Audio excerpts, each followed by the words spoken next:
Hello everyone, আসসালামু আলাইকুম। কেমন আছেন? আশা করি সকলেই ভালো আছেন। ঈদুল আজহার পোস্টার আপনি কিভাবে ডিজাইন করবেন সেটাই দেখিয়ে দিব আজকের এই ভিডিওতে। তো শুধুমাত্র আপনার একটি ফটো দিয়ে এবং কয়েক মিনিট সময় ব্যয় করে কিন্তু খুব সহজেই আপনি ঈদ মুবারক পোস্টার ডিজাইন করতে পারবেন। তো কিভাবে এরকম একটি ঈদ মুবারক পোস্টার ডিজাইন করবেন সেটাই দেখিয়ে দিব আজকের এই ভিডিওতে। সো রিকোয়েস্ট থাকবে সম্পূর্ণ ভিডিওটি কন্টিনিউ করবেন। তো চলুন ভিডিওটি শুরু করা যাক। অলরাইট, চলে আসলাম মোবাইল স্ক্রিনে। তো ঈদের এই প্রিমিয়ার ডিজাইনটি করার জন্য সর্বপ্রথম যে কাজটি করতে হবে, আপনার ফোনে থাকা গুগল প্লে স্টোর যেটা রয়েছে সেটা ওপেন করে দিবেন। সো ওপেন করে দেওয়ার পর আপনাদের একটি অ্যাপ্লিকেশন ডাউনলোড করতে হবে, সেটা হচ্ছে pixellab। আপনারা সকলেই জানেন যে pixellab অ্যাপ্লিকেশন কোথায় পাওয়া যায় এবং কিভাবে ডাউনলোড করতে হয়। তো গুগল প্লে স্টোরে এসে pixellab লেখার সঙ্গে সঙ্গে অ্যাপ্লিকেশনটি আপনারা ফার্স্ট অফ অল ডাউনলোড করে নেবেন। সো ডাউনলোড করার পর তারপরে ওপেন করে দিবেন ফোনে থাকা গুগল ক্রোম ব্রাউজারটি। তো ক্রোম ব্রাউজার থেকে remove.bgতে চলে আসবেন এবং এখানে আপলোড ইমেজে ক্লিক করে জাস্ট আপনার এমন একটি ফটো আপলোড করবেন যেটা হচ্ছে আপনার পোস্টারে দিতে পারবেন বা দিলে সুন্দর লাগবে। সো এইখানে দেখতে পাচ্ছেন একটা ফটো রয়েছে যেটা আমি পোস্টারে ব্যবহার করব, এই জন্য এটা কিন্তু আমি আপলোড করে জাস্ট ব্যাকগ্রাউন্ড রিমুভ করে রেখেছি এবং এটাকে আমরা ডাউনলোডে ক্লিক করে ডাউনলোড করে নিলাম। সো ডাউনলোড করার পর যে কাজটি করতে হবে, আপনাকে ফার্স্ট অফ অল pixellab অ্যাপ্লিকেশনটি ইনস্টল করে ওপেন করতে হবে। সো যেহেতু আমরা ইনস্টল করেছি, আমরা ওপেনে ক্লিক করে জাস্ট ওপেন করে দেব।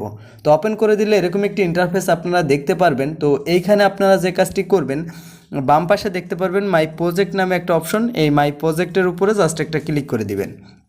তো ক্লিক করে দেওয়ার পর এরকম একটি ইন্টারফেস ওপেন হয়ে যাবে। আপনারা উপরের দিকে দেখতে পারবেন এখানে পিএলপি নামে একটা অপশন রয়েছে, জাস্ট এই পিএলপির উপরে ক্লিক করে দিবেন। তো পিএলপির উপরে ক্লিক করে দেওয়ার পর এইখান থেকে আপনারা খুঁজে বের করবেন ডাউনলোড নামে অপশনটি। কেননা ভিডিওর কমেন্ট বক্সে আমি অবশ্যই একটি লিঙ্ক দিয়ে রাখবো, যে এখানে একটি ড্রাইভের লিঙ্ক, ওইখান থেকে একটি পিএলপি আপনাকে ডাউনলোড করতে হবে। ওই পিএলপি অবশ্যই আপনি ডাউনলোড করে নেবেন। ডাউনলোড করে এইখানে আপনার ফোনে যে মেমোরি রয়েছে এই মেমোরিতে চলে আসবেন, তারপরে ডাউনলোড অপশনটি খুঁজে বের করবেন। ডাউনলোড থেকে জাস্ট ওই পিএলপির উপরটি সিলেক্ট করে দিবেন। সিলেক্ট করে দিলেই কেমন হবে, এরকম একটি ইন্টারফেস ওপেন হয়ে যাবে। তো এই যে এরকম করে, তো এই পিএলপির উপরে যখনই আপনি ক্লিক করবেন তখন কিন্তু এরকম একটি ইন্টারফেস ওপেন হয়ে যাবে। জাস্ট ওয়েট করলে তো দেখতে পাচ্ছেন এরকম একটি ইন্টারফেস ওপেন হবে। তো এইখানে শুধুমাত্র আপনাকে দুইটা জিনিস কাস্টমাইজ করতে হবে। প্রথমটা হচ্ছে আপনার এইখানে ছবি বসাইতে হবে, দ্বিতীয়টা হচ্ছে আপনার এখানে নামটি বসাইতে হবে বা নামটি এডিট করতে হবে। তো ছবি এবং নাম এডিট করার জন্য উপরের দিকে দেখতে পাচ্ছেন এইখানে যে এই অপশনটা রয়েছে চতুর্ভুজের মতো, এই চতুর্ভুজের উপরে ক্লিক করে দিবেন। তো এইখানে প্রত্যেকটা লেয়ার কিন্তু লক করা রয়েছে। তো দেখতে পাচ্ছেন এইখানে যে সাদা যে বক্সটা রয়েছে, এই বক্সের নিচে কিন্তু আমার ছবিটা রয়েছে, এটা কিন্তু প্রথমে আপনাকে লক্ষ্য রাখতে হবে। তো প্রথমে এই ডিলেট আইকনের উপরে ক্লিক করে আপনি ডিলেট করে দিবেন। তো এখান থেকে আমরা ডিলিট করে দিলাম। তো এখন আমরা ছবি অ্যাড করব, ধরে নিচ্ছি আপনার ছবি অ্যাড করবেন। তো ছবি অ্যাড করার জন্য উপরের দিকে দেখতে পাচ্ছেন প্লাস আইকন, তো এই প্লাস আইকনের উপরে জাস্ট একটা ক্লিক করে দিবেন। এখানে দেখতে পাচ্ছেন ফ্রম গ্যালারি, তো ফ্রম গ্যালারির উপরে ক্লিক করলে আপনার গ্যালারিটি ওপেন হয়ে যাবে। তারপরে remove.bg থেকে যে ফটোটির ব্যাকগ্রাউন্ড রিমুভ করেছেন বা পোস্টারে সেট করবেন, ওই ফটোটি জাস্ট একটা ক্লিক করে ওইটা নিয়ে আসবে। তো এরকম একটি ইন্টারফেস ওপেন হয়ে যাবে। চলে আসার পর নিচের দিকে দেখতে পাচ্ছেন ওকে মার্ক, তো এই ওকে মার্কের উপরে ক্লিক করলে কিন্তু এটা চলে আসবে। তো এটা কিন্তু হাত দিয়ে আমি দেখতে পাচ্ছেন এদিক সেদিক করতে পারতেছি। তো এইখানের এই অপশনটা ধরে এটাকে আমরা ছোট করে নিব। তো ছোট করে জাস্ট আমাদের যতটুকু প্রয়োজন, তো এইখানে যে হোয়াইট রয়েছে এই হোয়াইটের এই দিকে আমরা নিচে করে দিব। নিচে করে দেওয়ার পর আমরা সাজিয়ে নিব আমাদের মন মতো। তো মন মতো সাজানো হয়ে গেলে তো দেখতে পাচ্ছেন উপরের দিকে এখানে আবারও লেয়ার অপশন, এই লেয়ার অপশনের উপর একটা ক্লিক করে দিব এবং এই যে ছবিটা রয়েছে এই ছবিটাকে উপর ক্লিক করে ধরে রাখবো। ক্লিক করে ধরে রাখলে দেখতে পারবেন যে এটাকে এদিক সেদিক করা যাচ্ছে। তো এটাকে আমরা নিচের দিকে নিয়ে আসবো। তো আবারও উপরের দিকে স্ক্রল করে এটাকে আমরা নিচের দিকে এই যে সাদা যে বোর্ডটা রয়েছে বোর্ডের নিচে বসিয়ে দিব। দেখতে পাচ্ছেন ছবিটা কিন্তু অটোমেটিকলি বসে গেছে। আপনি চাইলে একটু এরকম করে কাস্টমাইজ করে নিতে পারেন। আমি মনে করতেছি এটাই পারফেক্ট। তারপর আবারও লেয়ার অপশনে ক্লিক করে দিব। এখন আমাদের নামটি এডিট করতে হবে।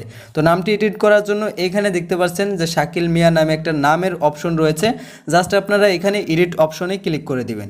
এডিট অপশনে ক্লিক করে দিয়ে এইখানে দেখতে পাচ্ছেন ক্লোমের মতো একটা আইকন, এই ক্লোমের মতো আইকনটির উপরে জাস্ট একটা ক্লিক করে দিবেন। তারপরে এইখানে নামটি আপনার লেখার অপশন চলে আসবে, আপনি জাস্ট আপনার নামটি লিখে দিবেন। তো এইখানে আমি জাস্ট আপনাদের দেখানোর উদাহরণস্বরূপ আমি আকাশ লিখে দিচ্ছি। তো এখানে আকাশ মিয়া লিখে দিচ্ছি। তো লিখে দেওয়ার পর জাস্ট উপরের দিকে দেখতে পাচ্ছেন একটা ওকে টিক মার্ক বা ওকে মার্ক, এই ওকে মার্কের উপরে ক্লিক করে দিব এবং আবারও লেয়ারের উপরে ক্লিক করলে লেয়ারটা চলে যাবে। আপনার যদি মনে হয় এই আকাশ মিয়ার নামটি আপনি বড় করবেন সাইজে এবং সমান জায়গায় রাখবেন, তাহলে এই চিহ্নর উপরে একটা ক্লিক করে দিবেন। তারপরে ডান থেকে বামের দিকে স্ক্রল করে এই সাইজের অপশনে ক্লিক করে জাস্ট আপনারা সাইজটা বাড়িয়ে নিতে পারেন। আবারও ওকে বাটনে ক্লিক করে দিবেন। তারপরে এখানে দেখতে পাচ্ছেন পজিশন, এই পজিশনের উপরে ক্লিক করে জাস্ট আপনি এরকম মাঝেরটায় ক্লিক করে মাঝের পজিশন নিয়ে যাবেন।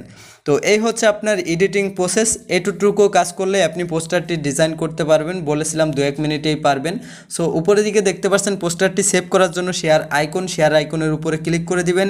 এইখান থেকে জাস্ট আপনার কোয়ালিটি কাস্টম থেকে আলট্রা করে নিতে হবে। জাস্ট এই কাস্টমের উপরে ক্লিক করলে নিচে পেয়ে যাবেন আলট্রা, দেন আলট্রার উপরে সিলেক্ট করে সেভ টু গ্যালারির উপরে ক্লিক করে দিবেন। সঙ্গে সঙ্গে আপনার ফটোটি সেভ হয়ে যাবে এবং ফাইনাল ভিউ এরকম দেখাবে। অলরাইট, আশা করি এই ভিডিওটির মাধ্যমে খুব সহজে আপনার একটি ফটো ইউজ করে আপনি ঈদুল আজহার ফটোটি বা পোস্টারটি ডিজাইন করতে পারবেন। তো ভিডিওটি যদি ভালো লাগে অবশ্যই একটি লাইক করে দিবেন, চ্যানেলে প্রথম হয়ে থাকলে নিচ থেকে সাবস্ক্রাইব করে নেবেন। তো ভালো থাকুন, সুস্থ থাকুন, দেখা হবে ঠিক নিত্য নতুন ভিডিও নিয়ে। খুদা হাফেজ।